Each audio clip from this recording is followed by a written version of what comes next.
Good evening and welcome to The Perspective. I'm your host Rafae Iqbal, and tonight we'll be talking about climate change and its impacts, particularly in the lens of Pakistan. We talk about the country's contribution to the global carbon emissions. Of course, Pakistan stands at less than 1% carbon emissions to contributing to the global carbon market, but we see that the country still faces the brunt of this global phenomena the most. Pakistan has been also ranked amongst the most vulnerable climate countries prone to this phenomena. The 2022 floods are a testament to this vulnerability. We saw how 33 million people in the country were affected and how it caused devastating loss to the agriculture sector and precious loss of lives as well, and the effects of which can still be seen in Balochistan province and Sindh province, which were the most affected. There's also a report by the World Bank which states that Pakistan could lose 6.5% to 9% of the GDP by 2050 due to climate change. They also said that Pakistan requires $368 billion for climate mitigation and adaptation, and the funding that we see with regards to climate financing is mostly in the form of loans, which also contributes to financial burdens on the developing countries as well. These are the aspects that the World Bank highlighted, which also signify that how climate change is affecting the developing countries in the economic sphere as well, and how these developing countries are facing the challenge, an additional challenge of climate change with regards to the other challenges that they face. Pakistan in particular has a lot of challenges that the government is focused on and is making policies to address. But when we talk about climate change, it is not just a phenomena that can, of course, be handled by Pakistan itself. It is something on a global scale, and the world community needs to take cognizance of this issue as well, as it is a pressing one for the developing world. There's also the issue of governance when we talk about climate change and how the governments around the world are adapting to mitigating the effects of climate change. We know how flash floods, landslides, even the heat waves that we see in this South Asian region, they are at an all-time high at the moment and continue to increase with every year as the global climate index and the global the temperatures, they're also seeing rise more than that, which the world community has of course resolved to keep low. And we also see that with regards to the climate change, there's the issue of encroachments and the emergency and disaster management, which of course form the policy as well when we talk about how a country is going to address this issue. And when we talk about Pakistan, the PDMA, the NDMA and the other national emergencies operation centers, along with the district administrations, they have been of course trying at their level best to adapt to the issue of climate change, but we see that it's still a pressing challenge. We have also seen in the past few days with regards to the flash floods, as I mentioned, they have been increasing in the country. An incident, a very tragic incident, was witnessed in Khyber Pakhtunkhwa in the Swat river. 17 people on Friday, they were swept away, and the death toll stands currently at 14. There were no timely rescue, and the helicopters, even though they were available to the Khyber Pakhtunkhwa government, they could not be availed and were not sent there on time. The Information Minister, Ataullah has blamed PTI's 12-year rule in Khyber Pakhtunkhwa for the infrastructure collapse of the province and how the issues relating to governance still continue. There was also a resolution passed in the Punjab Assembly which called for the resignation of the Chief Minister Khyber Pakhtunkhwa for the mishandling of the climate disaster that we see in the province, and as well as the response that was given from his side to the media after he was asked a question regarding the Swat incident. We'll be deliberating on the different aspects of climate change, its impacts on Pakistan, how it is affecting the country on the economic front as well, and we'll also be discussing the Swat incident and the governance failure when we talk about the disaster management related aspects of the climate change. In the studios, we've been joined by Munir Ahmed, who is the Executive Director of DevCom. Along with that, we've been joined by Durreshawar, who is a climate change activist. And later on we'll be joined by other guests as well. Coming towards the studios and starting from Mr. Munir Ahmed. So, risk assessment or preemptive measures when we talk about climate change, we know the country is facing the brunt of it, even being less than 1% contributor to the global carbon emissions. What do you say about that? Uh, Last year, World Bank said that Pakistan is the top number one vulnerable to a climate impact. And usually we go by the World Bank reports and the other reports that indicates the vulnerability, and they also highlight the need and the way we can improve our conditions. But unfortunately, as you earlier mentioned, it's one is the funding. We don't have sufficient funding, despite like we get a lot of funds, as a loan. And the second part is the governance, as you mentioned.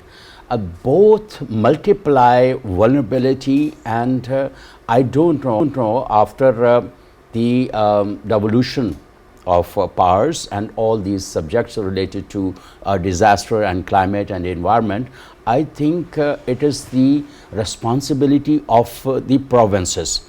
I don't know, despite lot of funds available with them, their infrastructure does not improve. And on the other hand, the capacity of the provincial disaster management authorities and the efforts does not do not trickle down to the grassroots level where they are needed. And the third part that is very important, that we are unable to change our behaviors and practices towards all these issues that we are facing at the moment. Despite all awareness campaigns, all hue and cry, we cannot educate local communities and those who are at the grassroots level are causing such kind of challenges. Yes. For example, like the tourist industry, as you just mentioned, those like the people, those who like swept away with the flood, and they are the malpractices. The local governments and the provincial government has to have some check on this. Important point that you've raised, Mr. Munir, and with that we've been joined by the DG PDMA of Khyber Pakhtunkhwa chapter, Asfandyar Khattak. Thank you for your time and being part of this conversation. Of course, the department that you serve in is the most relevant when we talk about the topic that we're discussing, climate change and the tragic incident that we saw in the Swat River on Friday.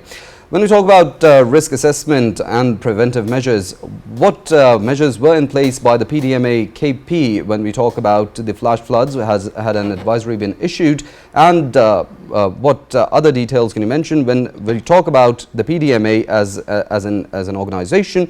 What is the jurisdiction and what measures fall in its jurisdiction? Thank you for inviting me. First of all, I would like that the PDMA Khyber Pakhtunkhwa plays a very important role in the disaster management. So far as the risk assessment is concerned, we have done risk assessment in 4 of our districts, multi risk assessments, and then based on that risk assessment, we start this process of monsoon contingency planning, and since from February of this year, it took us 4 months to have consultation not only with the provincial stakeholders but also with the federal stakeholders, with the INGOs, with the NGOs, with the international organizations that are being involved in the disaster management.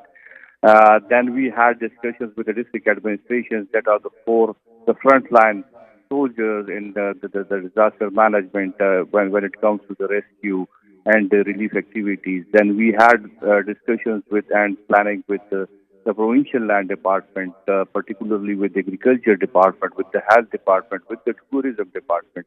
We had this discussion, and based on those discussions, we had taken the stock take of what they had and where the loopholes are. And we launched our monsoon contingency plan on 16th of this month. Then we had a meeting with the Chief Secretary of Khyber Pakhtunkhwa, where specific directions were given to all district administrations to all commissioners and to the land departments that work on the field to tackle this issue of disaster management. So far as the incident of Swat is concerned, yes, the PDMA, after planning, had issued this weather warning on 23rd of June. We all know that it was a cloud burst. From where the flood started and where the incident occurred is just 8 to 9 kilometers away. So there was not enough time for the response. But with both with the unfortunate citizens who lost their lives, and also with the rescue authorities that were there in place. So the response time was very much on the lower side, and we have to differentiate between the riverine flooding and the flash flooding. In the riverine flooding, you have a certain time to respond, but in the flash flood, you have to act quickly with all your resources. So the PDMA is not only. Mr. Asfandyar, as you've mentioned that an advisory was issued by the PDMA department itself. For the better understanding of the viewers, could you also explain what domains does the PDMA has in emergency disaster management? Does the rescue operations also fall within its ambit, or does the PDMA just do liaison with the other civil administration that conduct the rescue operations? As I already mentioned, that we work in the preparedness, like with the provision of relief items and the planning and the stock taking. Then, when it comes to the disaster management, then when it comes to the rescue part of it, we have a specialized body, the Directorate of Rescue 1122. Then there is a DDMU, District Disaster Management Unit, that is headed by the Deputy Commissioner. And all 9 departments are member of that, and including the 1122 Rescue 1122. So at the grassroots level, where the disaster struck, it's the district administration and the district disaster management unit that has to respond in terms of rescue activities. When it comes to the relief activities, then PDMA chips in, and we are in close coordination. We have already provided the stocks, the relief items, the NFIs, the food items, the cash deliveries for the compensations to the district administration prior to the start of this season. So the disaster management authority then comes when it comes to the relief activities. Mr. Asfandyar, if of course an advisory, as you've mentioned, was issued on time, and the people somehow managed to get inside in the middle of the Swat River, even though there was an advisory issued by the PDMA, as you've mentioned yourself, of flash floods. Do you think the civil administration should have taken more preemptive measures for letting people access the Swat River and going inside it? And we've also known back in 2022 that we also saw the embankments of the Swat River. They were breached as a result of the flash floods and the water level rising. We also know at the same time that there were encroachments on the bank of the Swat River with hotels built there. Any action taken by the civil administration with regards to any report provided by the PDMA with regards to the incursions? Yes, initially the section 144 was enforced, but let me mention it for the information of all that the river Swat has a length of 70 kilometers in the district of Swat only. So it's very difficult for the police and the district administration. And it's, you know it very well that it's the tourist season and thousands of tourists influx to Swat. So it's very difficult to go after each and every tourist and to tell them that not to go to the river bank and into the river, particularly in case of this incident. So it's very much difficult for though we are doing it. But it's difficult if you consider the human element in it. It's very difficult for the district administration and for the police authorities. But that's the question. That's the question that arises here. That if an advisory was issued and the banks of the river Swat were breached earlier as well as a result of the rising water level and flash floods, couldn't the civil administration have created a policy or framework to prevent such actions happening in the future? Yeah. We are very much on it. Yesterday, our Chief Secretary has visited the Swat, and now we have constituted a mobile team. They are now patrolling the river banks on both sides of River Swat, and now they are not letting anybody to go to the river banks, since we have received this advisory again from the National Disaster Management Authority and from the Pakistan Met Department. So we are very much cautious this time. So far as you have mentioned the encroachment, you must be seeing it through the national media that we are on 8. We have started an unprecedented encroachment drive. The Chief Minister Khyber Pakhtunkhwa and the Chief Secretary Khyber Pakhtunkhwa personally monitoring these activities, and there is no exception in this. So the encroachment activities on both sides of River Swat have been started from the morning. It's going on, and it would be a regular record. There would be no exception. So this incident occurred in the pre-monsoon, so we are getting more cautious. We are in the process of procurement of drones. Hopefully they would join the rescue services of Khyber Pakhtunkhwa in a couple of weeks. So we are on it, and inshallah we hope that such incident may not occur again in future. Well, your point very well taken, but these measures, it would have been better if they were taken before there was loss of lives, as it is not just the incident that has occurred once, but we've seen it in the past as well. And now the Chief Secretary can, of course, condole with the families, but the loss of lives that has occurred, it may Allah grant patience to the bereaved families. But at the same time, there's a question that arises from you. When we talk about the PDMA's role now, there was the loss of lives. PDMA did issue the advisory. The civil administration, the provincial government could not ensure the tourist safety in the Swat River. Section 144 was imposed, as you mentioned, but people lost their lives. How does the PDMA, or how will the PDMA now deal with the situation, with the families that have lost, because the loss of lives that cannot be brought back?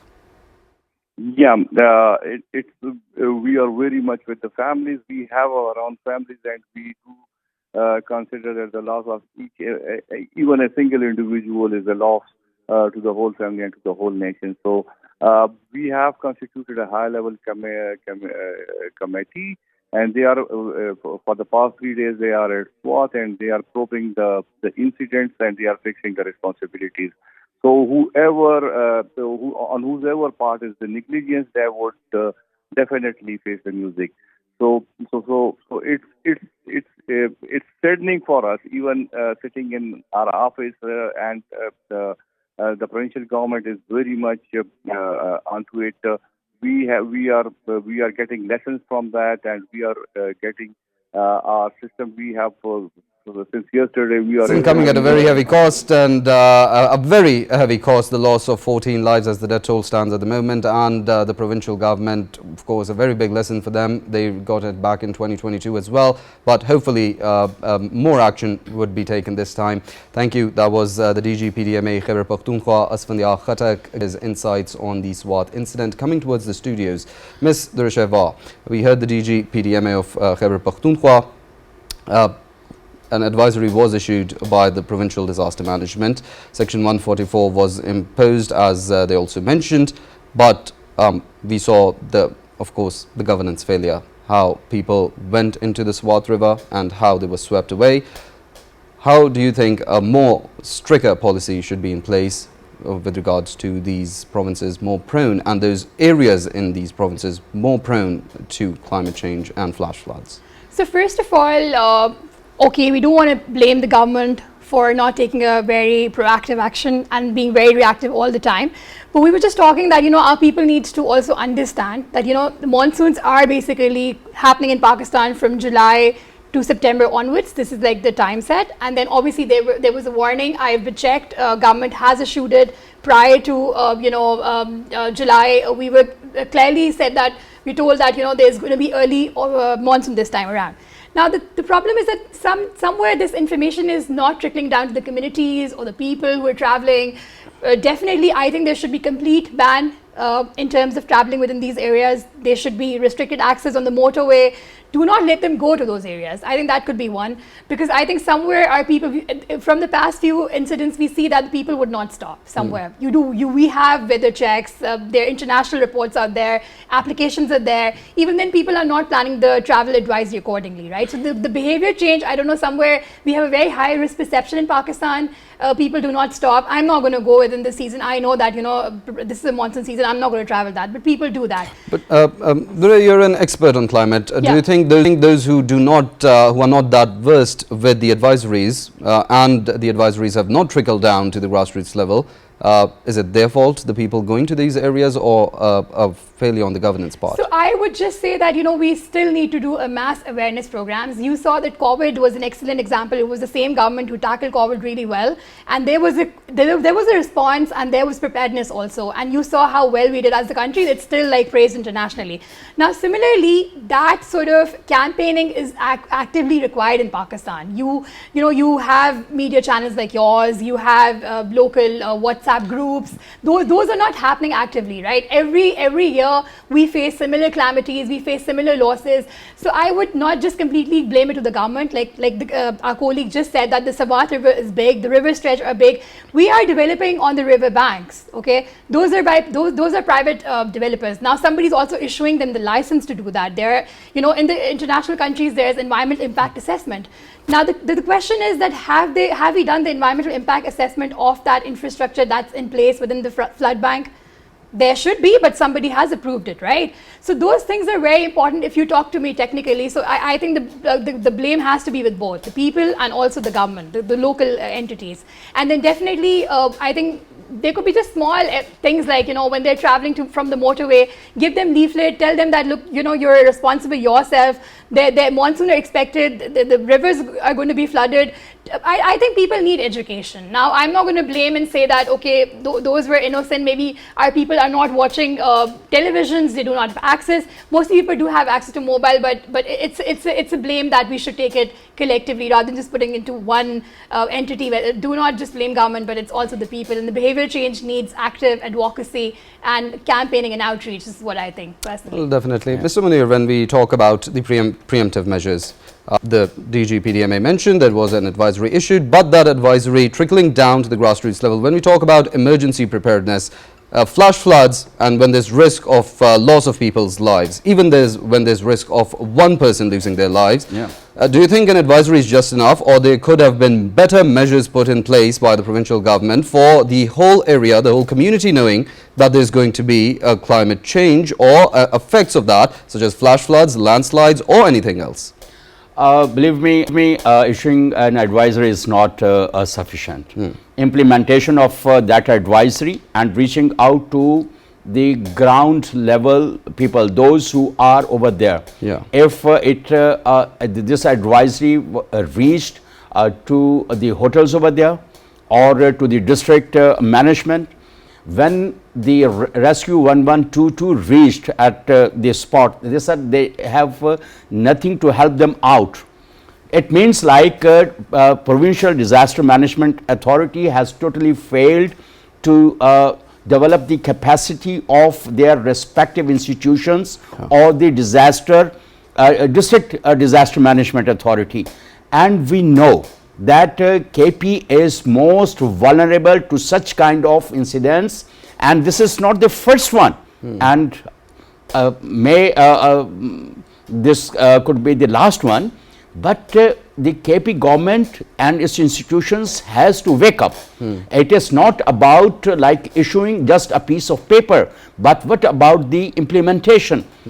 If you simply go and run around different districts, and the vulnerable areas, what we call the tourist destinations, there is no one who follows the instructions of the provincial governments. They say like it's a 17-kilometer river bank. 17-kilometer river bank, and they say like it is impossible for them to watch all the area. For God's sake, how you would run the entire province? And a question, sorry to cut you here, but a question that also comes is, an area that is being promoted as tourist friendly, an area that is being promoted for the tourists to come in and of course view the beauty of Swat, but the measures being taken to protect the tourists itself. That is very important. That is very important. And how those hoteliers can rebuild their houses just on the river bank, and how they can allow them to go into the area where the water has to flow. It can come anytime. And what preventive measures PDMA or the KP government and other institutions has taken? Why Rescue 112 has just a van, and I am so sorry to differ with the Director General PDMA. They say like it was like quite less time to respond. 1 hour is less for the provincial government or the district government to respond, or to 1122. I think then they should shut down the Rescue 1122 or develop their capacity. And where is district disaster development authority, and what capacity they have? There are so many questions. It is not only about the Malakan division or the district Swat. It happens every district. Most of the districts of other provinces are facing the same challenge. When the funds are given to them, or like when they have ample resources with them, what hampers the implementation of the advisories? This advice, no doubt, they take several measures before the monsoon. Pakistan's Met Office already issued 2 weeks back that the monsoon will start from 25th. And we know that KP is most vulnerable district, and also like Gilgit-Baltistan is the most vulnerable because of over 3,000 Gulf lakes, the glacial lakes, and over about 35-40 are the most vulnerable lakes. They can outburst anytime. So, and we know them for the facts for years. What is the, and maybe like this could also be one of the glacial lake outbursts, but the immediate, for 1 hour they were stranded in the middle of the river, the flow was rising, and the rescue came over and they say, we are helpless, we cannot help you. And the people of KP and the rescue both helped us. The second rescue team they came even 30 minutes after, and they said, I'm sorry. Then what are you here?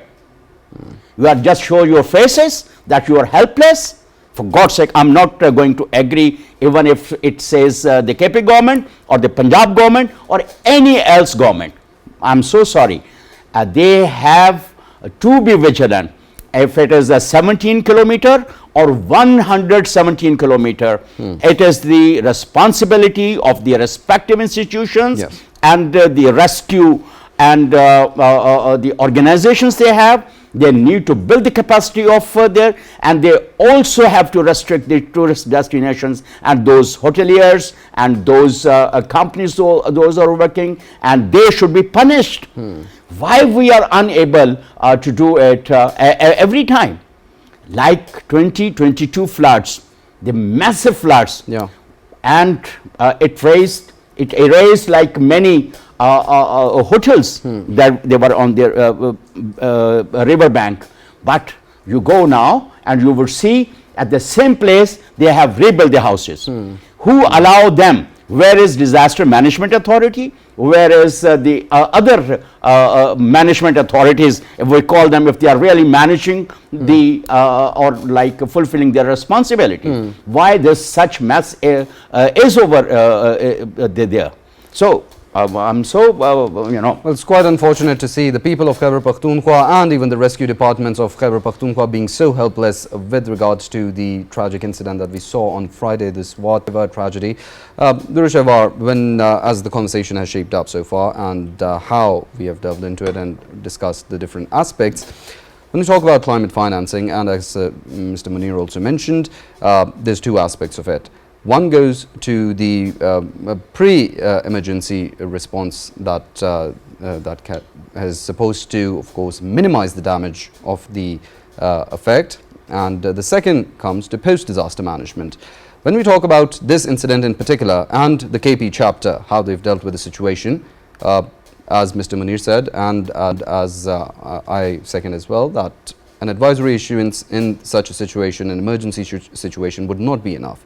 And secondly, when we talk about the post-emergency situation as well, the rescue teams being helpless, what does that say about the KP chapter? So basically, obviously now it's very clear that we do not have the infrastructure in place for whether it's preparedness or response and recovery.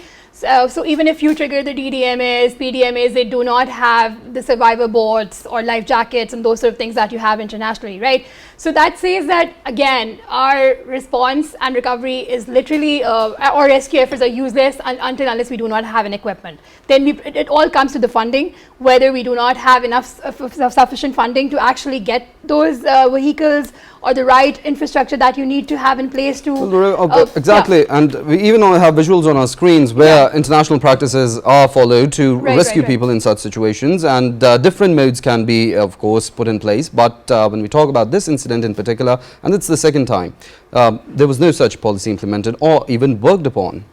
What do you say about that? No, that's quite such a shame to just really see that, you know, we do not have equipment, because I did not know that they do not have life jackets in the survivor boats, which is very basic. That should be there, you know. So who's to question, like Sir said, that, you know, they had 1 hour, and within 1 hour, whether it's helicopter, all those things should be there with the government. Now, if we do not have that sort of infrastructure, we can tap into multiple international financing. There are different blending financing tools, whether we talk about the private sector investments, whether we talk about adaptation financing, tap into global, you know, adaptation fund, or perhaps green climate funds and other perhaps loans. You know, those could be actually, we do have other priorities maybe at the moment, you know, and every year we have this sort of problem. We face this. So that's important. We can tap into those international funding.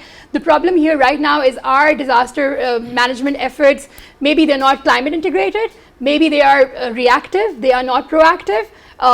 So, you know, those sort of things we have to do that. Not just preparedness, not just sort of response and relief, but also the preparedness needs to be climate integrated, and that has to be strengthened, backed by the financing, so that DDMAs and PDMAs and all these, the rescues should, 112 should have the right apparatus, the right equipment to actually help these, help the evacuation process at the moment. So that's important. Well, I'd like comments from Mr. Munir. I have to add, definitely. I think like if CMKP's helicopter can rescue some political elite, why not those stranded visitors to its own province? If this helicopter could be used, maybe like it is a speculation for the TikTokers, then why not that helicopter could be used? Where that helicopter was at that moment, whether it was serving some political influential, or it was on some other task, why the KP government's helicopter was not available at that time. One thing. Go for the audit of last 10-15 years of Provincial Disaster Management Authority of KP. How much funds have been given to them and where it has been used. This one and the third thing, why these tourist places are not safe for the people. Why the same infrastructure is built? Does it need any huge funding from the World Bank or anyone else? Or like it is just doing the right practices, or like imposing the legislation that you have, or like the use of funds that you have efficiently. My question is, it is the failure of the governance and or like inefficient use of funds. Most of them is just we can avoid or avert such kind of disasters anywhere in Pakistan just by improving the efficiency of the governance system, like trickling down all the implementation down at the ground side. Like if you just nab a few people for violating such practices, hopefully the next won't will do. Yeah. And if you spare some, those who are the culprits of violating such advisories, if they are spared by the political influence, certainly the governance system will not improve. And the funds are, if inefficiently used, even then it won't. Even if you are given hundreds and thousands of billions of dollars, it will not improve. So it is the matter of the rulers, basically, and their behavior. We do talk about the behavior of the tourists. We do talk about the trickling down of the information and the advisories and its implementation. But what about the political route, political elite, and what about the those who are ruling elite? And if they are busy with their own, and if their resources are at their own discretion, so I think then nothing gonna change. We have to prioritize the people, and we have to take accountable all those agencies who are responsible for not equipping the rescue agencies or providing them, or the capacity building of the disaster, the district disaster management authorities, or integrating all the efforts together. Unless we do that, nothing gonna change. I also like to add another quick point here, that you are giving licenses to people who are building on the roadside, their restaurants. We all have been to North. I have never seen that they would have life jackets or perhaps any efforts or any signage that would show. I mean, if people are just sitting having pakoras at the roadside, just next to the bank, now that sort of, you're giving license out there, but there aren't any DRM in place. There isn't any community-based disaster management. That, government can also partner with those private sector, with the community. So it's not only their responsibility, it has to be a responsibility as a whole. Like there has to be an apparatus in there, and that's missing somewhere. So that needs to be further strengthened going forward to stop this sort of calamities. Yeah. There's another aspect that comes to mind when we talk about it, and as you've mentioned earlier as well, different sorts of financing that are available. When we talk about the KP government, of course, as you know, that that sort of financing is available on the international level. They would also know.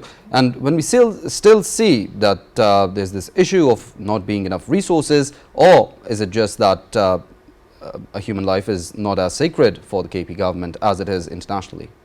What would you say about that? No, so I would just say that again, if you see Pakistan's current infrastructure to the northern area, especially those roads, the fancy roads that we have, I mean, if we can do that, like, we have motorways at the moment, we have fancy hotels there, then why don't we have survivor boards, life jackets, those sort of things? I mean, that should be, again, I say that we have different priorities at the moment. One, you are attracting the tourists, okay, you're generating revenue from them, there are taxes in place, people are paying taxes, hotels are paying taxes, but then there aren't any efforts on the disaster management side, So, like Sir said, that obviously you will audit, they should give us a financial report that what are they doing about it, because the disasters are, these weather floods, GLOF, these events are just one time only in the monsoons or perhaps these seasonal changes, but then we are not at all prepared. So that's the question, These incidents keep on repeating. Yes. And the same situation happens every year. Yes. So I don't know, but I think it's as you mentioned, it's all about those